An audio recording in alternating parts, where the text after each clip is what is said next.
Bakit ang tapang nila mag-alok ng ganito? Talaga bang for sale na ngayon ang ating saligang batas? Ano ba naman to? Talagang grabe namang itong kawalang-hiang ito. 20,000 pirma hanggang weekend. Iyan umano ang direktiba sa ilang syudad kapalit ng 20 milyong pisong ayuda mula sa gobyerno. Ayon kay Senator Amy Marcos, batay sa kanyang impormasyon, sinasabing inalok ang ilang distrito sa iba't ibang rehiyon ng pondo para sa ilang programa ng gobyerno kapag nakakuha ng sapat na pirma para sa People's Initiative na layong amyendahan ng saligang batas. Kabilang narito ang 5 milyong pisong ayuda sa ilalim ng Department of Social Welfare and Development, 10 milyong piso para sa medical assistance para sa indigent patients sa ilalim ng Department of Health at 5 milyong piso para sa tupad program ng Department of Labor and Employment.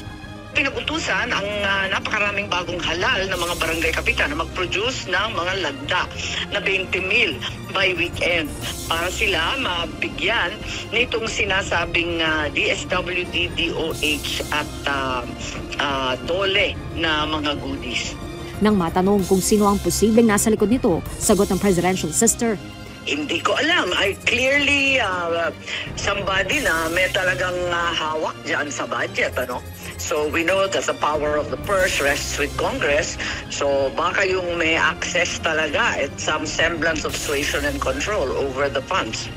Nakasaad sa konstitusyon na maaari magpanukala ang taong bayan ng amyenda sa saligang batas sa pamamagitan ng isang petisyon nang hindi bababa sa 12% ng registered voters sa bansa at dapat kada distrito hindi bababa sa 3% ng registered voters nito ang lalagda at sa nilalaman ng umano'y petisyon magkasamang boboto ang Senado at Kamara para sa tsa-tsa.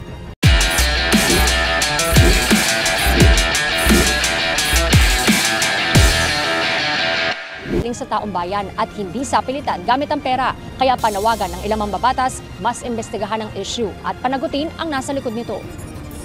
Ayon kay Senate Minority Leader Aquilino Coco Pimentel, kung mapatutunayang pera ng gobyerno ang ginamit para rito, maaaring kasuhan ng paglabag sa Anti-Graft and Corrupt Practices Act ang nasa likod ng panunuhol.